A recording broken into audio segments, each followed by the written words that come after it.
Ok, bon, on a un docteur ici, ok? Et c'est pas un docteur en bavardage.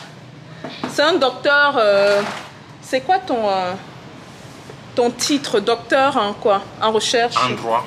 Docteur en droit? Mais tu viens me casser, tu viens casser les choses comme ça? Moi, je pensais que... Histoire du droit et des institutions.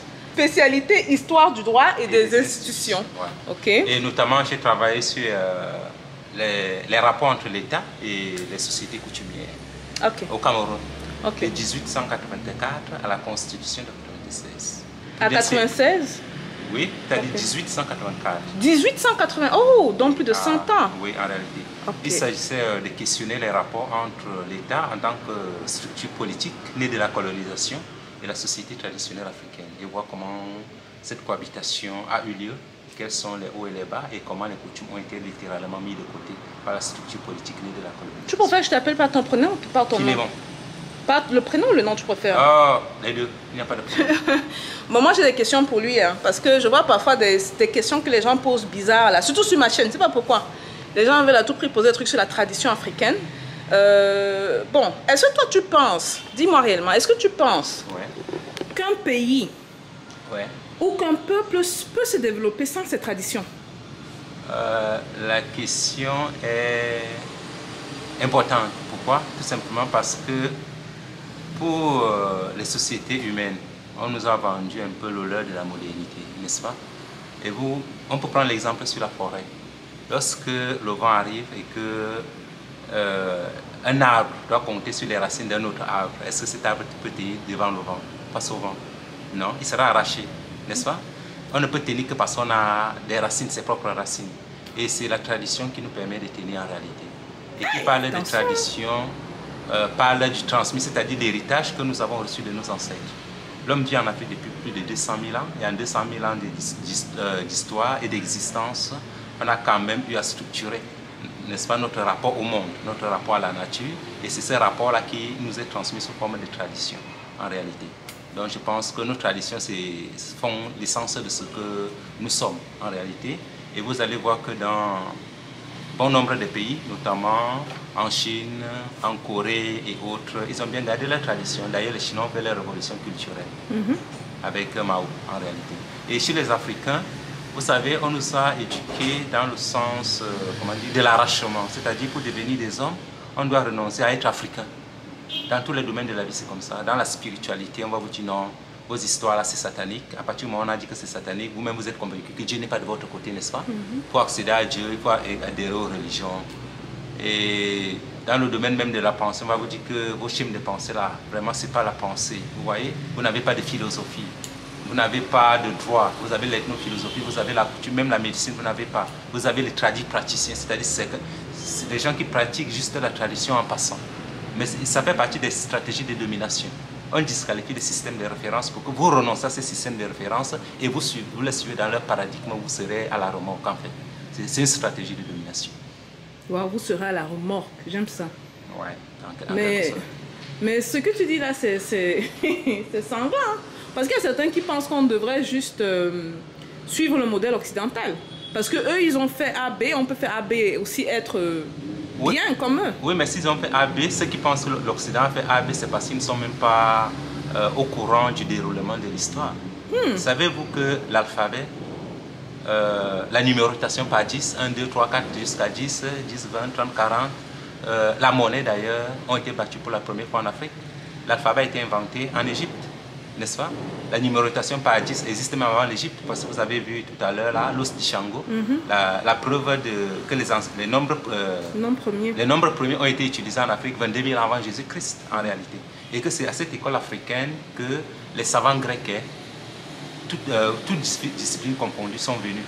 Notamment, on prend par exemple les philosophes. Avant même les philosophes, c'était d'abord les législateurs. Solon, Lucrèce, Lucuge, Dracon et autres qui ont étudié les codes de Salmétique et d'Amasis en Égypte. Et lorsqu'on situe la modernité en Europe, on parle de l'année moins 508 avec les réformes christéniennes. Or, les réformes christéniennes, c'est coupé là. Oui, donc tu disais, c'est qu'on était coupé dans ton élan, je suis désolée pour ça. Ok, j'étais au niveau de la formation de l'Europe, voilà, de la Grèce, par comment dire, les Africains, les Égyptiens. Et j'étais en train de dire que ceux qui pensent que la modernité est européenne, c'est parce qu'ils ne connaissent pas le sens de l'histoire, n'est-ce pas? En réalité, le concept de miracle grec, n'est-ce pas, qui fonde la modernité en Europe, est une invention, notamment du poète français Ernest Renan.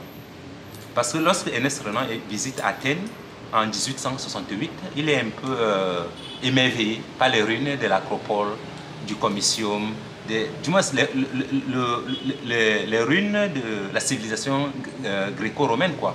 Et il va inventer un concept, le miracle grec, que les Grecs ont accédé à la connaissance par miracle, n'est-ce pas? Et c'est ça que tout le monde va récupérer.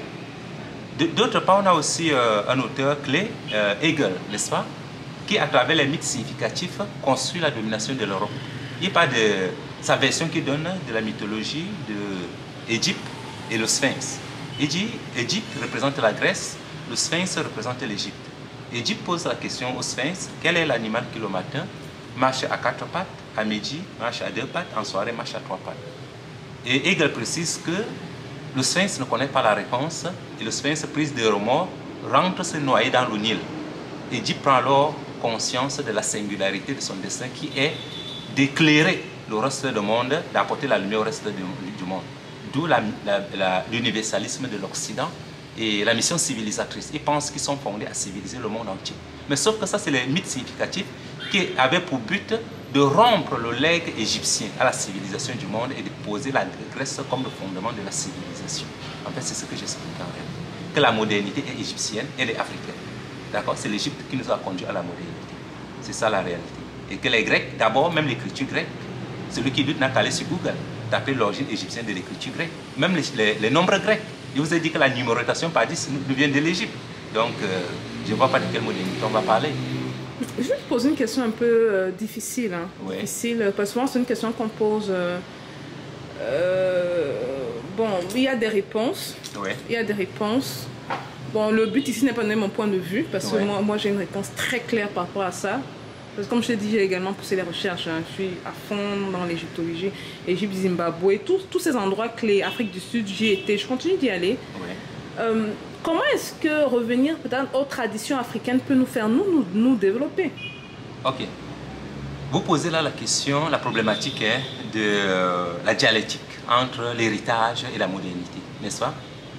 Il faut se dire une chose, nous ne sommes pas les premiers sur Terre, d'accord? Avant de naître, on a eu des parents. Nos parents ont eu des parents, nos grands-parents ont eu des parents, ainsi de suite, n'est-ce pas? Et je vous ai dit que l'homme vit en Afrique depuis plus de 200 000 ans, n'est-ce pas? La question se pose donc, quel héritage avons-nous de ces 200 000 ans d'histoire, n'est-ce pas? Parce que si nous voulons penser par nous-mêmes, dire que nous pensons moderne, nous faisons comme si c'est nous qui inaugurons la pensée. Peu importe la discipline, que vous soyez juriste, que vous soyez médecin, que vous soyez je ne sais quoi d'autre, vous devez chercher l'héritage de vos ancêtres dans chaque discipline. Même les théologiens. C'est quoi la théologie africaine? Avant même l'Égypte. Comment est née la croyance à Dieu? N'est-ce pas? En Égypte, c'était quoi la théologie? Même comme la chrétienté moderne a jeté un voile d'ignorance sur la tradition religieuse égyptienne. Mais tous les chercheurs de bonne foi savent que tout ce qu'on a comme discipline, qu'il s'agisse de la chrétienté, de l'islam, tout ce qui est de fondamental dans ces croyances vient de l'Égypte. Et ce n'est pas pour rien que les pères fondateurs de l'Église sont des Alexandrins. C'est-à-dire les Grecs qui ont vécu à Alexandrie et qui ont eu accès au corpus sacré de l'Égypte pharaonique, en réalité. Il faut donc comment dire, structurer la modernité à partir de l'héritage, n'est-ce pas? Parce que ce n'est pas nous qui inaugurons la pensée. Voir quel était notre héritage, à partir de là, se mettre à penser et à rationaliser pour, comment dire, essayer de penser le monde moderne. D'accord?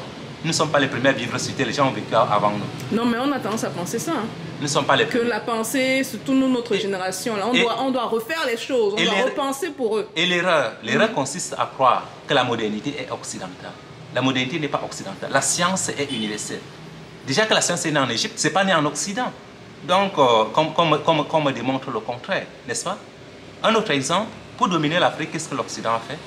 L'Occident a maîtrisé la science de la navigation, inaugurée par les Égyptiens, les Cananéens, puis ce qu'on appelle les Phéniciens, puis les Carthaginois. C'est les Arabes qui ont apporté, qui vont amener ces sciences en Europe lorsqu'ils vont occuper à travers les morts, n'est-ce pas? Le sud de l'Espagne, de la France et le Portugal, n'est-ce pas? Ça, c'est débattable, hein, parce que certains disent que les Maures, c'était des Noirs. Hein. Oui, en réalité, quand tu parles d'arabe, ça veut dire c'est aussi les Noirs convertis à l'islam.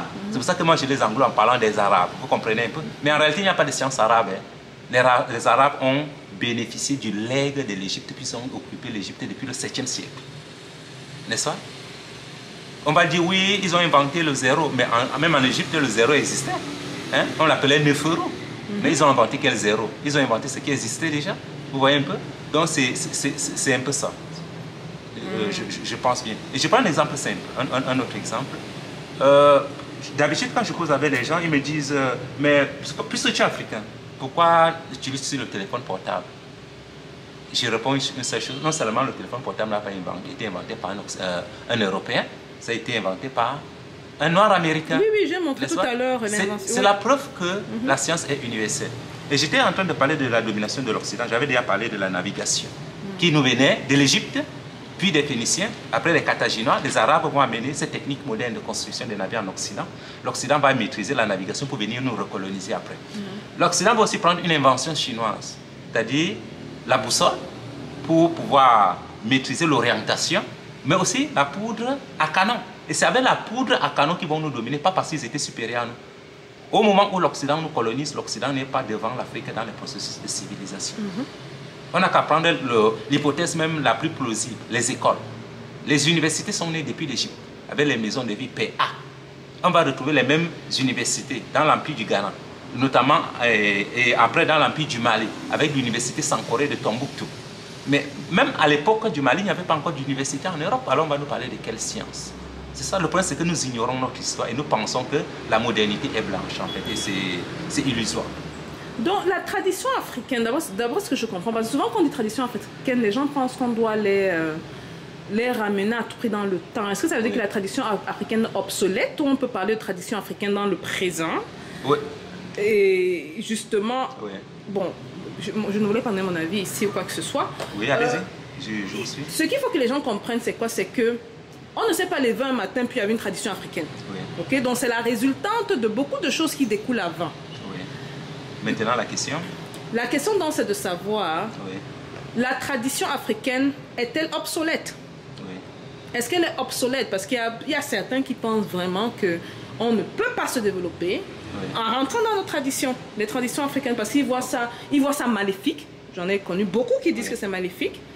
Ils voient ça obsolète, ils disent que ce sont les affaires. Pourquoi vous rentrez dans l'Égypte ancienne, il y a cela 5000 ans? Maintenant, c'est maintenant qu'il faut construire. Tu vas même voir le compte bancaire de ces gens-là. Ils n'ont même pas beaucoup d'argent dans le compte bancaire. C'est maintenant qu'on doit construire les trucs et tout. Est-ce que c'est obsolète? Ok. Je vais faire une distinction à l'intérieur de ta question. La question du retour à l'Égypte. Je vais y répondre et je vais prendre maintenant la question de l'obsolescence de la tradition. D'accord? Commençons d'abord par la dernière. Est-ce que la tradition africaine est obsolète? Pour répondre à cette question, il faut d'abord définir les concepts. C'est quoi la tradition? La tradition, comment dire, ça dérive, le terme tradition dérive du terme tradition, qui signifie transmis, n'est-ce pas? Ce qui a été transmis. Peux-tu transmettre à ta fille ou à ton fils quelque chose qui n'est pas, comment dire, qui n'est pas digne d'être transmis? Je pense que non. Si les connaissances nous ont été transmises à un moment donné, c'est parce qu'on en avait besoin. Mais si on n'a plus besoin de ça, on peut mettre ça de côté. Mais sauf que lorsqu'on parle de tradition africaine, les gens prennent la tradition simplement dans son aspect purement folklorique. D'accord? Lorsqu'on parle de la tradition africaine, on va d'abord commencer par parler de la question des langues. Les langues, c'est le vecteur de la civilisation, de la culture, de la tradition. N'est-ce pas? Le positionnement des langues africaines par rapport à nous-mêmes. Combien d'entre nous parlons des langues africaines? Or, c'est dans ces langues-là qu'il faut penser notre modernité. On peut dire que oui, l'anglais est devenu universel, mais si l'anglais est si universel que ça, pourquoi les Chinois n'abandonnent pas le chinois pour parler l'anglais? Pourquoi les Japonais s'accrochent à leur langue, ils ne viennent pas tous parler anglais et laisser mourir leur langue? Pourquoi les Coréens n'abandonnent pas leur coréen? Ils éditent même les ouvrages en coréen. Pourquoi les Arabes n'abandonnent pas? Pourquoi cette modernité ne s'applique qu'aux Africains? Mais ça veut dire que c'est même une mentalité de dominer. Nous réfléchissons déjà vraiment comme des dominés. Mentalité de dominer, j'aime bien ça. En réalité, c'est une question de logique. C'est un peu comme un parallélisme avec le christianisme. On nous dit oui, c'est Jésus-Christ seul, sans lui, vraiment, c'est l'enfer. On dit sur les peurs, quoi. Vous voyez un peu? Mais dites ça aux Indiens, ils ne sont pas chrétiens.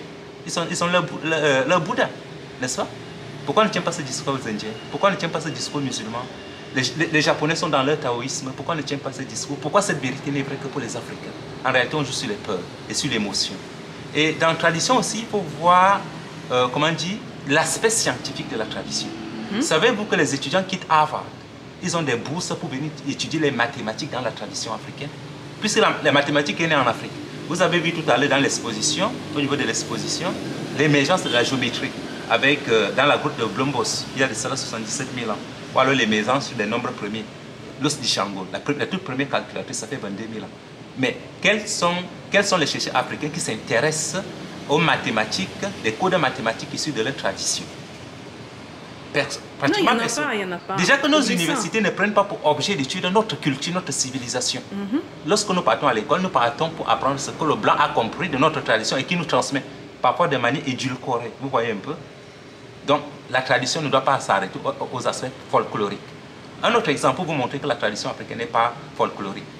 Savez-vous que c'est à partir de l'observation de l'univers que les Africains pratiquent l'autotomisme, par exemple? Ce qu'on appelle dans le langage moderne l'horoscope. Les Africains ont compris que l'univers parle l'univers parle le langage des animaux. D'où le lion, le scorpion. On va dire que c'est la sorcellerie. Hein? Mais ce n'est pas la sorcellerie. C'est depuis l'Égypte que les Africains ont compris ça. On va dire que c'est la sorcellerie. Et c'est depuis l'Égypte qu'on a donc adopté ça. Et c'est ça qui est à l'origine de la théorie des 12 disciples qu'on retrouve. C'est-à-dire les 12 astres du zodiaque que le soleil parcourt au cours de l'année, n'est-ce pas? C'est ça qui donne, depuis l'Égypte, la philosophie du Ella, c'est-à-dire Dieu, elle. C'est le même elle que tu trouves dans Alléluia. C'est le même elle que tu trouves dans Allah, n'est-ce pas? C'est le même elle que tu trouves dans Élie, elle, n'est-ce pas? C'est le même elle que tu trouves dans Bel Amon, par exemple. Je ne sais pas si vous comprenez un peu. Le Ella, donc, suivi par ces 12 Séba, c'est-à-dire les 12 astres du zodiaque qui fondent en réalité le thétomisme en Afrique noire. Et c'est ça qu'ils ont récupéré pour faire les 12 disciples. Les 12 disciples. Bon, on va pas entrer dans ça parce que je n'ai pas envie de lancer une polémique et je ne pense pas que la plupart des gens de cette chaîne soient prêts. Donc je vais les laisser pousser leurs études. Ok, revenons sur la tradition. J'ai évacué un peu la question de la tradition en montrant qu'il ne faut pas se limiter à l'aspect folklorique, n'est-ce pas? Il faut aller au-delà du folklore pour pénétrer ce qui fait la quintessence même de la pensée africaine, qui est une pensée scientifique et rationnelle, contrairement à ce qu'on croit. Maintenant, sur la question du legs égyptien, où on dit, vous dites que les gens disent que ça ne sert à rien de retourner à l'Égypte.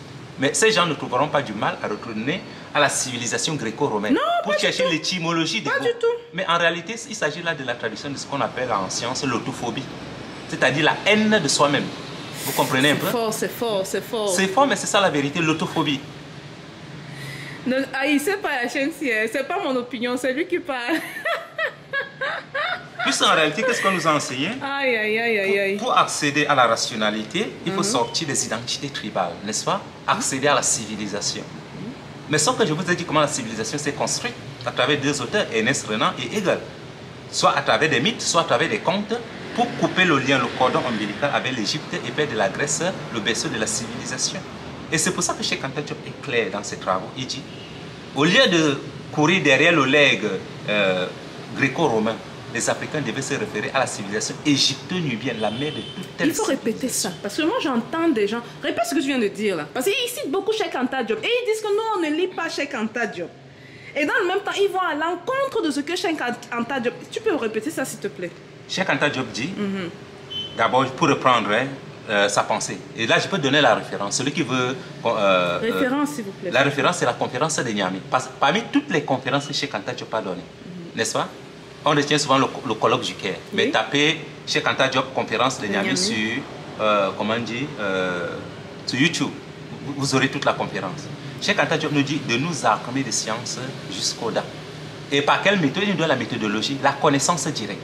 Autrement dit, il faut d'abord désapprendre, n'est-ce pas? Déconstruire ce qu'on nous a appris. Parce que celui qui nous a appris tout ça pour nous dominer. Exactement. Il faut désapprendre pour réapprendre par soi-même. C'est ce qu'il appelle la connaissance directe. Vous comprenez un peu? Et il dit que cette connaissance directe, donc, s'applique à tous les domaines de la vie, n'est-ce pas? Oui. Pour ce qui est, par exemple, comment on dit, de l'étymologie des mots, Cheikh Anta Diop nous demande de remonter au-delà n'est-ce pas, de l'étymologie gréco-romaine. Puisque je vous dis que le grec et le romain s'écrit à partir de l'alphabet égyptien, n'est-ce pas? Maintenant, retournez à la source première. Et lorsque vous allez retourner à la source première, vous serez étonné de vous retrouver dans votre propre langue maternelle. Vous comprenez un peu? Caméra, je pense que c'était beaucoup d'informations, beaucoup de bombes jetées par, tu as dit Philomène? Philémon Moubéki. Philémon. Moubéki. Beaucoup de bombes jetées par Philémon. La caméra dit qu'il n'en pouvait plus, elle s'est éteinte pour quelques secondes. Bon, on est reparti, Tu peux continuer sur ta lancée, désolé pour ça. Oui. Ouais. On parlait du legs égyptien, n'est-ce pas? Sur le legs égyptien, je soulignais l'importance de revenir à l'Égypte, en réalité. Pourquoi nous devons revenir à l'Égypte? Parce qu'à l'école, nous n'avons pas étudié le peuplement de l'Afrique, n'est-ce pas? Lorsque nous étudions le peuplement de l'Afrique, on se rend compte que l'homme est né au niveau des Grands Lacs. Il a suivi le Nil pour fonder les civilisations de Nubie, d'Égypte.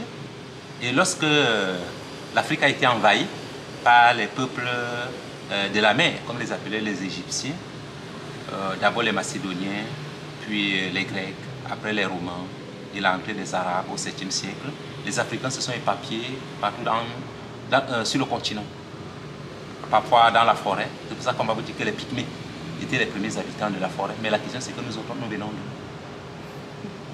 d'où? On ne se pose jamais cette question. Les autres vont rejoindre la savane, notamment ce qu'on appelle les principautés soudanaises. Je parle là des empires du Mali, du Sénégal, etc. N'est-ce pas? C'est pour ça que la thèse de l'unité culturelle de l'Afrique est indestructible en réalité. Parce que d'un point de vue historique, c'est vérifié. Que ces peuples, d'abord nous parlons la même langue. Cela a déjà été démontré non seulement par Cheikh Anta Diop, mais par bien d'autres professeurs, notamment les travaux du professeur Obenga, les travaux du professeur Bilolo, notamment sa thèse d'habilitation, la dialectique de l'un et du multiple. Il a démontré que nous parlons la même langue. Et le professeur Grégoire Biogo a aussi rebondi avec le dictionnaire des connaissances en égyptologie et autres, où il a démontré qu'en Afrique noire, nous parlons la même langue, sous réserve des métathèses, n'est-ce pas? Par exemple, pour dire un même terme, on dit par exemple en Bafia, Gon, pour dire la femme. On dit chez les Bassas, Ngo, ailleurs on dit Ngonda, d'aucuns disent Ngono, d'autres disent Ngon, d'autres disent Ngui, etc. etc. C'est juste un exemple. Mais le retour à l'Égypte nous permet de retourner, de retrouver la racine de notre civilisation, de nos modes de pensée, parfois des aspects qui cohabitent encore dans nos sociétés et qui existent sous forme de folklore. Par exemple, le fait de porter les plumes sur la tête, la plume de la mate, de la vérité, pour dire que moi je suis pur, n'est-ce pas? J'ai choisi la vertu, la vérité et autres. Et le retour à l'histoire permet aussi, de l'Égypte, permet aussi de construire ce qu'on appelle la conscience historique, n'est-ce pas? C'est-à-dire la conscience que nous avons un passé commun, n'est-ce pas? Et glorieux, très glorieux d'ailleurs. Ça permet de stimuler le présent, n'est-ce pas? De savoir que nous sommes issus d'un peuple créateur. On peut créer, on peut inventer, on peut transformer notre quotidien. D'accord? Comme nos ancêtres, les pharaons l'ont fait. Ça permet aussi de bâtir le futur dont nous rêvons, c'est-à-dire l'État fédéral africain.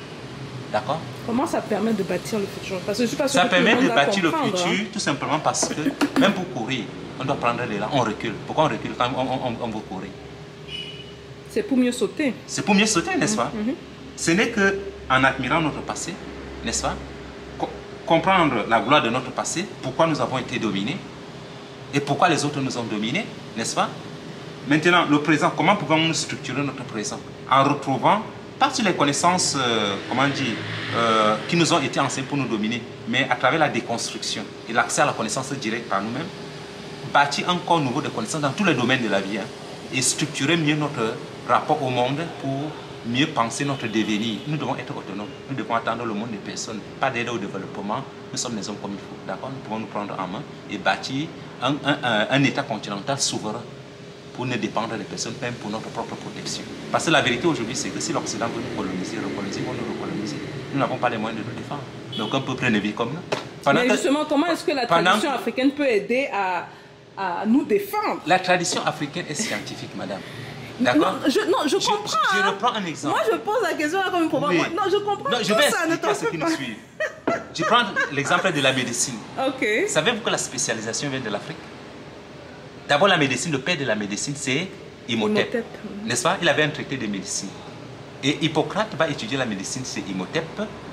Mais il n'était pas malhonnête. Il va faire d'Imhotep un dieu, il va l'appeler Esculape. Et lorsqu'on prête le traité d'Hippocrate, le serment d'Hippocrate, qui n'est rien d'autre que la traduction du traité d'Imhotep, on le prête au nom du dieu Esculape, c'est-à-dire le nom divin d'Imhotep. Et le culte d'Imhotep a été célébré jusqu'à l'époque de Constantin. C'est Constantin qui va mettre au culte d'Imhotep pour le remplacer par le Christ. D'accord? Maintenant donc, j'étais en train de dire que la spécialisation ne vient de là. Les Égyptiens l'ont formalisé, mais même dans la société négro-africaine aujourd'hui, celui qui soigne la dent, ce n'est pas lui qui va soigner l'œil. Celui qui soigne le mal de ventre, ce n'est pas lui qui soigne les maux de tête. Celui qui soigne l'entorse, ce n'est pas lui qui va vous soigner peut-être la cécité. Vous comprenez que c'est là où vient la spécialisation. Mais comme nous ne prenons pas pour objet d'étude de notre culture, nous pensons que ça nous vient d'ailleurs. Vous voyez un peu. Il faut redécouvrir la redécouverte de soi.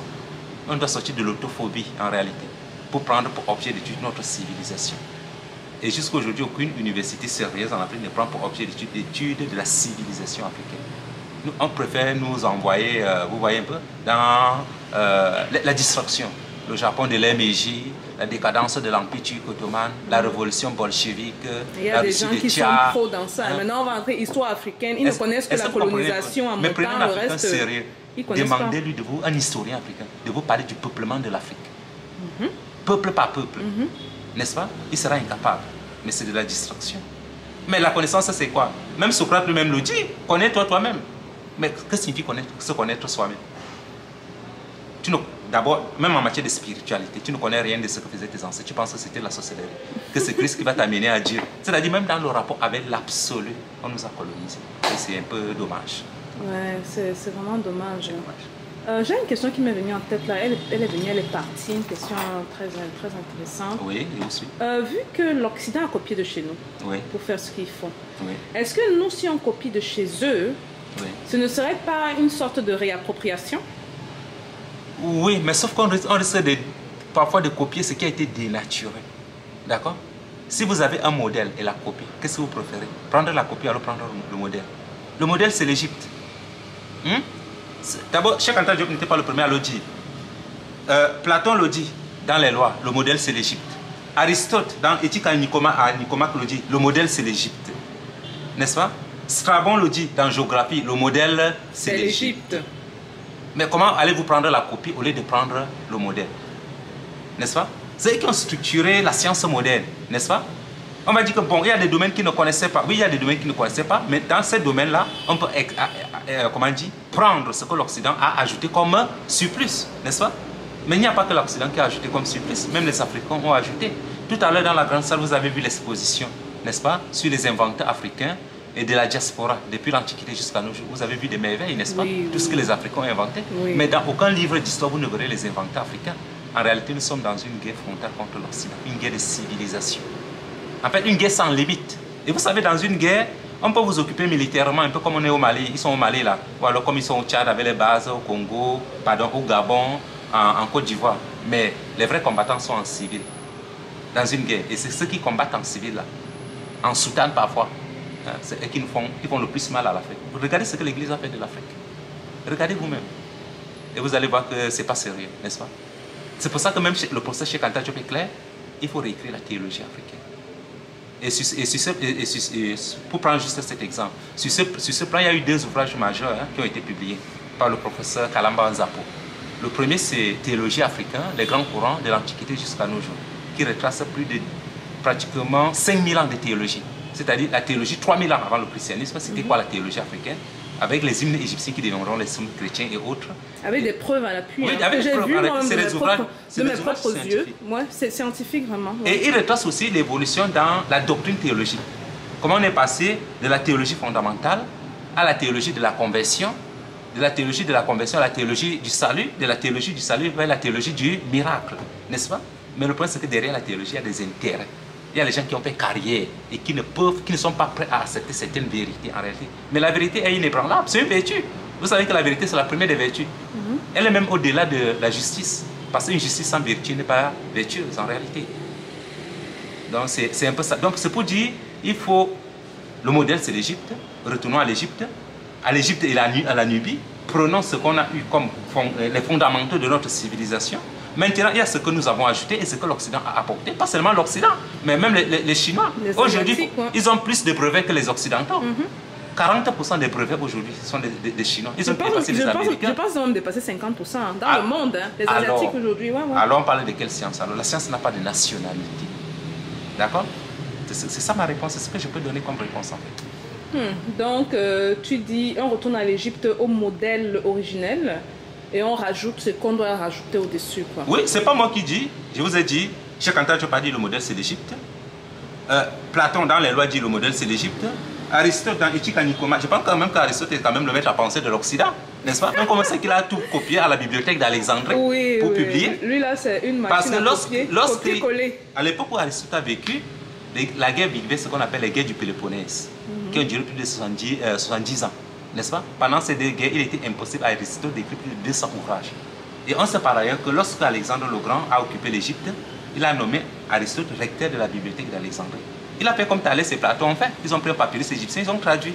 Il s'est attribué la paternité. C'est pour ça que lui-même il reconnaît que le modèle c'est l'Égypte. Donc c'est pas moi qui le dis, c'est Aristote qui a dit. Puisque les Camerounais et les Africains aiment Aristote. C'est pas Philémon Moubéké qui a dit, c'est Aristote. Le modèle c'est Aristote. Donc lui c'est juste Aristote. Oui. Ben, merci pour ton temps, j'ai tellement de questions. Écoute, c'est ça que j'aime beaucoup parler aux chercheurs et aux docteurs. Et puis, écoute, merci. Merci, tu en as fait, tu étudies ça fait des années et des années. Donc, tu ne parles pas dans le vide. Ce n'est pas une question de lire un ouvrage ou deux. Je pense même que tu as une thèse. Oui. Une thèse. Une thèse, bon. En fait, ce qui m'a poussé à la découverte de l'Égypte, c'est ma thèse de doctorat, n'est-ce pas? Que je venais de soutenir il y a de cela 4 jours. J'ai soutenu le 15 janvier 2021 à l'université d'Aix-Marseille, par vidéoconférence. Et cette thèse avait pour titre l'État et les coutumes au Cameroun des origines à la constitution révisée de 1996. 2 points, contribution à une théorie pluraliste du droit en Afrique noire post-coloniale. Et je voulais comprendre quelle est l'origine de nos traditions et de nos coutumes. C'est ça qui m'a conduit en Égypte. Donc je n'ai pas une fascination pour l'Égypte, d'accord? Mais je suis fier de ce que j'ai découvert et j'ai pu aussi retracer comment on dit, l'étude philologique de la coutume pratiquement jusqu'à l'Antiquité pour comprendre le sens premier de nos coutumes. En réalité, c'est impossible. Super. Mais écoute, merci pour ton temps. Je dois venir revoir, je vais revenir ici, ça c'est sûr. Je prends des ouvrages au fil du temps. Là, la manière dont je dévore, même, je lis peut-être un livre par jour, ça m'arrive jamais. Ouais. D'habitude, lui, c'est combien de pages là? C'est un livre que je viens de prendre. Un livre de 300 pages, je le lis d'habitude en une semaine. D'habitude. Oh, lui, c'est même pas 200 pages. Ça, je risque de le finir là. Aujourd'hui, je rentre dans la voiture, le chauffeur m'attend. Je vais me mettre à lire, je vais finir ça aujourd'hui. Donc, on va sûrement se revoir. Merci pour ton temps. Merci pour ton expertise, mon cher docteur. Ouais. Et bon, à la prochaine. À la prochaine.